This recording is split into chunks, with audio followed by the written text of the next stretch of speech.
Truly is a living legend in Irish motor racing. His name is Manliff Barrington. He's joined by his nephew Ron. And Manliff, you used to drive these Frazer Nash chain gang cars. What were they like to drive? They were very exciting to drive. You were fighting a little battle to try and keep them without spinning, you know. All the time they were trying to get away from you know. When you come to the Phoenix Park and see them today, do you still wish that you could drive them? They're so different today. Oh, they're really good today, you know, compared to the things we drove. You know, the yokes we drove were pretty ropey compared to what you see today. Ron, we were talking a little bit earlier and you were saying that Manliff was just in awe of this whole day, and it brought back some wonderful memories for him. It did indeed, certainly. I'm delighted to have Manliff here, and the owner of the car, Tony, who has his car out here on the track today, was just delighted to meet Manliff. And Manliff had some very happy memories of that car when he used to drive it for Mr. Verscoyle before Tony's father bought it. And it was great to have Manliff here, and I think Manliff has enjoyed the day. He finds it a little bit hard to hear with the background noise and everything, but I must say we've had a great day and we've been treated like VIPs, and it's been tremendous. Well, it's wonderful to have you here. I think we should move along to the side now and let these guys race as we go up to the commentary position, and we'll join our commentators who are Plum Tyndall and Michael Wiley. Well, Phoenix Park very much about, of course, the history of motor racing and the history of motor racing in Ireland, because this was the central venue where it all happened in the 20s and 30s for the Grand Prix. And the Frazer Nash is very much part of that history. And the man beside me, Michael Wiley, not only is he a former owner of a Frazer Nash and indeed racer of a Frazer Nash, he's also an Irish racing historian and a great enthusiast of these chain gangs. Michael, first of all, what does it mean, the chain gang Nashes? Well, very simply, the thing that set Frazer Nash's aside from any other make of car was this transmission system they had, the later ones with a chain for each of their 4 gears. And this, in fact, gives a very rapid gear change, and it also gives the potential for racing that you can change the ratios as and when required. So the Frazer Nash is quite unique from that point of view. But here today, as they push start Peter Chauner's GN, we have a complete collection of all the spectra of Frazer Nash cars over the years. They started off as GNs, the initials coming from Godfrey and Nash.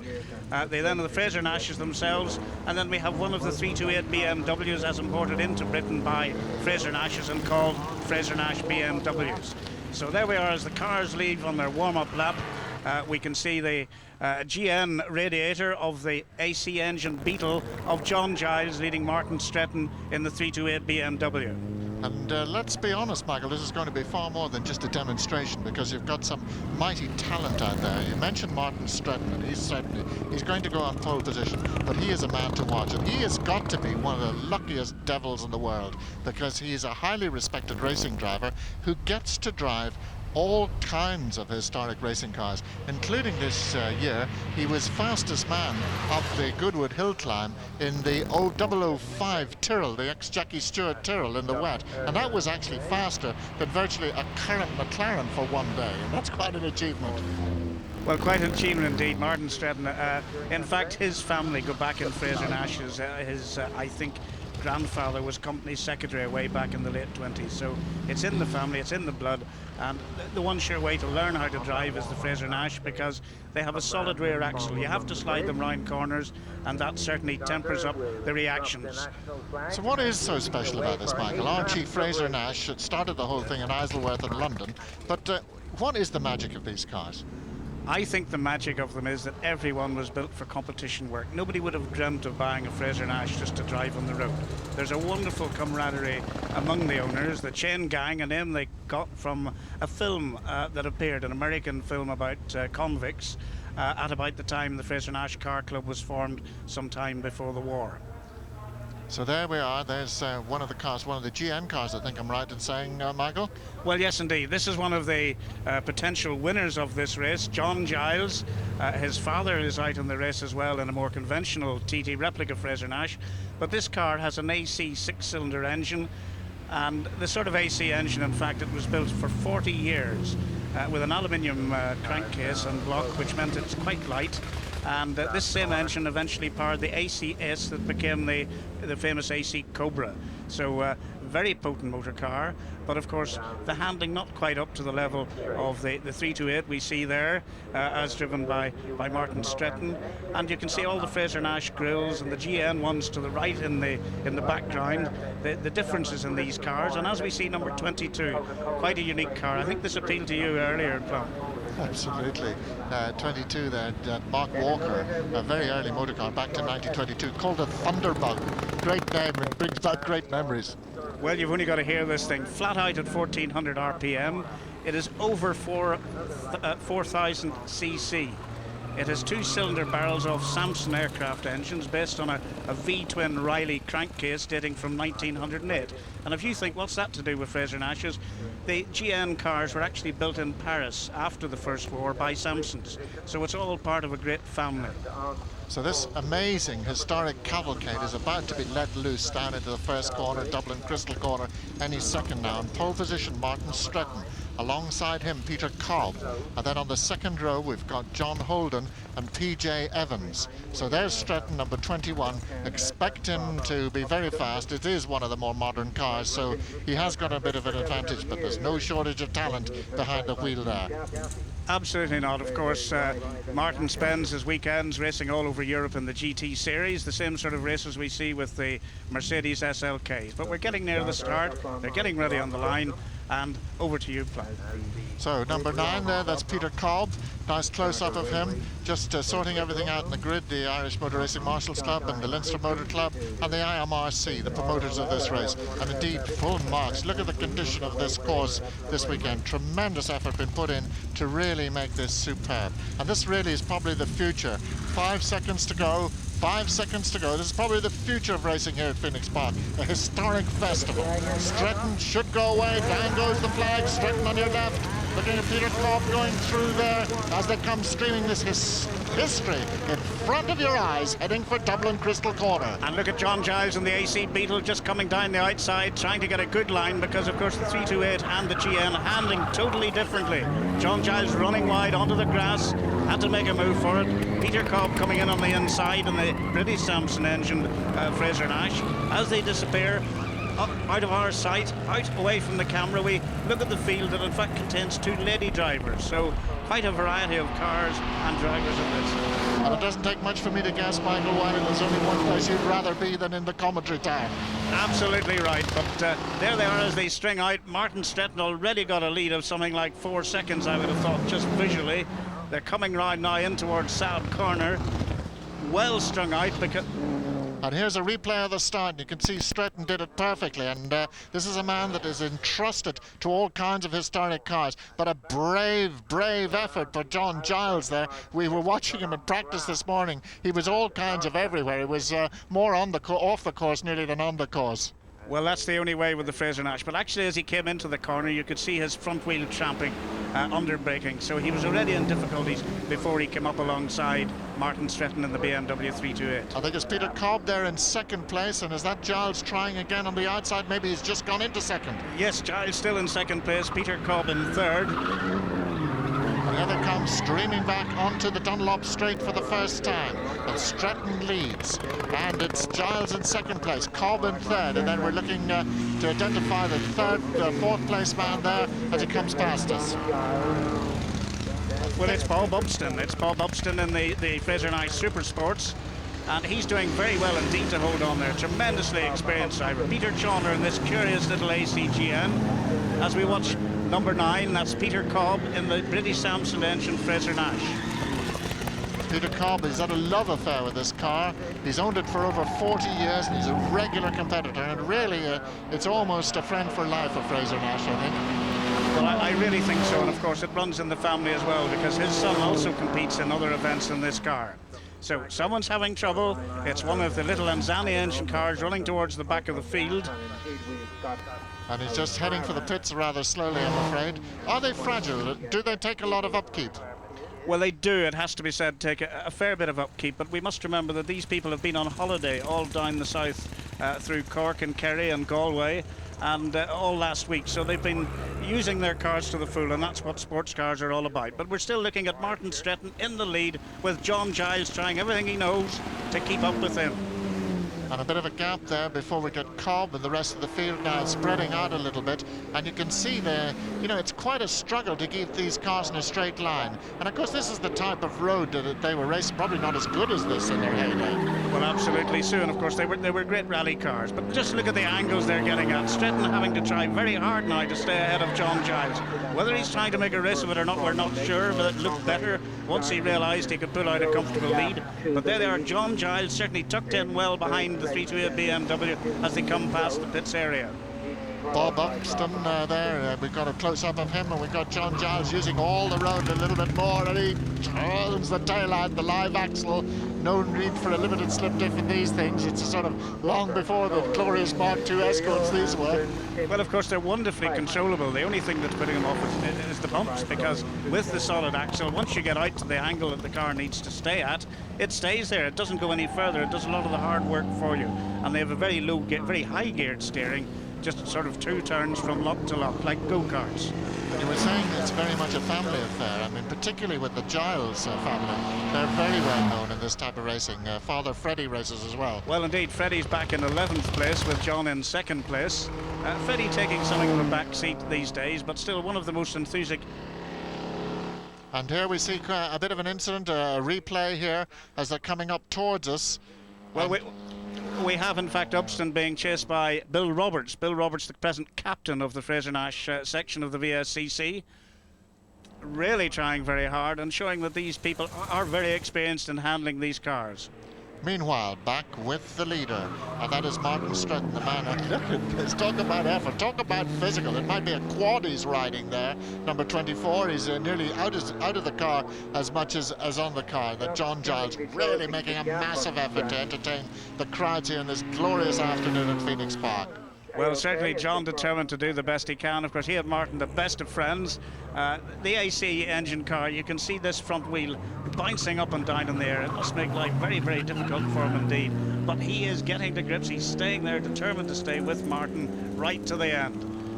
Lapping one of the back markers there, number 2. That is a car that dates back to 1921. Paul Bullitt at the wheel from Warwickshire, a little tourer. Well, this is one of the relatively standard GNs, but they still give tremendous fun, about 700cc. Marvellous little car that started this tradition of GNs with the chain drive transmission. And every one of them, as you said earlier, really built for some sort of competition or another. Well, indeed, Archie Frazer Nash himself built quite a series of them. Archie, I don't think he had any Irish connections, but he had a very Irish-style sense of humour. And of course, down in the middle of all this, oh, look at that axle tramp. We've known an axle tramp on the rear of a car, but my goodness, is that normal? It really is, and it's the bumpy conditions, and of course John is trying very hard. Oh, look at the way he's getting out of as he came over the bumps. Absolutely incredible, but still staying there, and the car's still surprisingly controllable. They have quite large brakes, but look at the tramp. Poor old John is having an awful time, but enjoying every minute of it. Incredible stuff, and I do get the feeling that Martin Stretton maybe is taking the odd glance in his mirror, not to pull away just too much of this situation. Well, that's a possibility, but he's at least giving us the opportunity of seeing John doing his best to stay up with him, and that's quite wonderful to watch.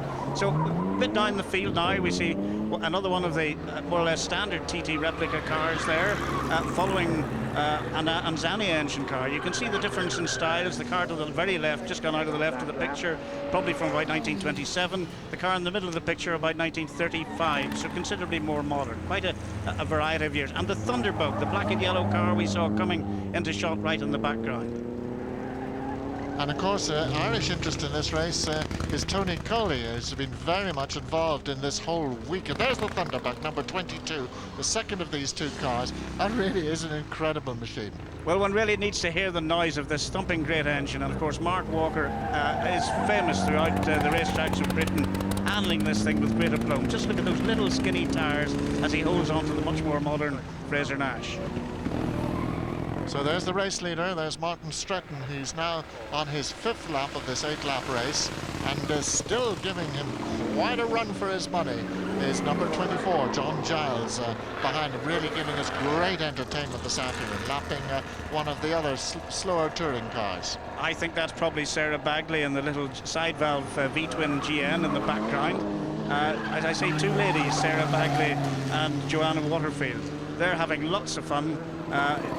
And have had over this week of motoring round Ireland. What a wonderful conclusion to it on this lovely sunny day in the park here, right in the centre of Dublin. And of course, part of that trip was a visit to Cork, to the site of the circuit in 1938, when Dudley Colley, Tony's father, and oh, look at Stratton getting all crossed up there, really enjoying himself. Again, just glancing the mirrors, throwing the car from lock to lock. Number 19 just going through picture there. That's John Holden. He's well up in the overall runnings. He's in 6th place overall. Well, John Holden's car, in fact, has got a 328 BMW engine fitted to it. This was done in 1 or 2 Nashes before the war, and that makes it legal. But just again, on the top of our picture, the Thunderbird screaming round and doing his best. And Joe Waterfield is the man that is shadowing him. There's the Thunderbird, number 22. And he's very well up. He's in 8th place overall. That's a pretty incredible achievement. Well, absolutely, but this is what we expect of him, and it's a very light car, and that's part of the attraction, this enormously fast gear change. It's really like a mechano layout of a Hewlett gearbox with dog clutches to change gear instantly. You don't even have to use the clutch. So the leader coming to the completion of his 6th lap now. Still no change, 1st, 2nd and 3rd. Still Cobb in 3rd place, Upston is 4th, Holden 5th, Roberts 6th, Walker in the Thunderbug in 7th place, and number 20, who's actually a change of driver there, that's Joe Waterfield in 8th place. Well, there we are, the race continues. John Giles in shot again.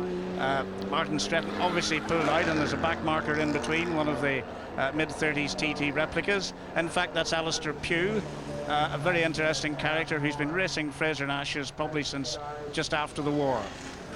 And we're looking out to see if they go past number 18, Tony Coley, who's the local man with this car that's steeped in history and a winner here in Phoenix Park way back in the, late 30s, early 30s. Well, in fact, it was in 1948 that his father, Dudley Colley, by winning the race here at Phoenix Park, became the first winner of the Hewson Trophy. It was still an annual award that's still awarded for motoring in general in Ireland. Somebody signalling one of the cars through there, going rather slowly as they come up this bumpy approach up to Sam Corner. And there's that glorious little machine, TJ Evans, and he's very well placed indeed. In fact, he's dropped down a little bit. He's dropped down to 9th place at the moment. But that's what, a 1925/30 Chawner. How do you pronounce that? Well, it's called the Chawner GN, yes. And it's been racing for so many years. It's part of the scene, really. Again, these cars developed over quite a number of years. They've all got their significant history. And that's what makes it all so interesting for the enthusiasts such as myself. John Giles really making a race of this. Now watch, this is where he gets into trouble with the bumps. Look at that. You wouldn't need to have your wrists too tightly on the steering wheel there. Martin Stretton coming up now to complete his 6th lap, going on to his 7th lap, and Stretton and in fact, the final lap now, coming on to the final lap, Martin Stretton. And really, we talked earlier about this man's luck, because not only does he drive in a Porsche in the G2 International modern races at the moment, he's also this year driven the Tyrrell, as we mentioned, a Birdcage Maserati, which was one of the finest sports racing cars ever built, 250F Maseratis, a Grand Prix Lotus 24, and historic saloons, a Falcon and a Chevy. Now, that's quite a list. It certainly is, but I think in this case we have to remember Ken McMaster, whose car this Frazer Nash BMW is, and we have to be thankful for him to lending it to Martin Stretton to demonstrate. Look at the Thunderbug pulling out and passing yet another one of the back markers. That's Joanne Waterfield being passed by this wonderful machine. Striped, as you can see, like a humbug. So 22, Mark Walker, And we're looking, he's now in 7th place, number 22. 7th place overall, and starting his last lap as the leader must be now coming out of Ferry Glen at this stage and heading up towards Saab Corner for the last time. It's not a glorious sight. And there is the leader coming up to lap yet another car. Would that be Tony Collins? Well, that's Freddie Giles, in fact, that Martin Stretton's coming up, and John Giles then almost about to lap his father, but of course the TT replica, not an all-out racing car, in fact one he rallies all the time. So Martin Stretton on his final lap. Coming into the final corner, Saab Corner, throws the car in. Great entertainer, a man who provides us with enormous entertainment. We will indeed have footage of him going up the Goodwood Hill climb on RPM later in the year. And here he comes up towards the checkered flag, a flag that he is very well used to. Martin Stretton wins. In 2nd place, it's going to be John Giles, and then we're going to have a bit of a wait before Peter Cobb comes into sight. Well, there we are. That was very exciting indeed. It's wonderful really to see the comparisons between the different styles and ages of cars. But it's this racing pedigree that really shows through with Frazer Nash's and all their wider family of motor cars. So the Frazer Nash is one of the highlights of the weekend, of this historically steeped weekend here at Phoenix Park. And cars all coming in, and what a week they've had. They called it, I think, the Irish Raiders, I think, was it? Well, they'd call it the Raiders of the Lost Park, referring to Phoenix Park, and they really know how to enjoy themselves. In fact, one of them who will remain nameless broke his ankle last night enjoying himself and can't race today. So there we are. They've had a wonderful time, although he may rue the day that he didn't race at the park. Mark Walker takes the checkered flag in the Thunderbug, and he's in 6th place overall. What a fabulous drive. And of course, we're going to get an opportunity to see these cars in action once again tomorrow. There'll be a little bit of refettling to do to some of them, I would imagine, Mike.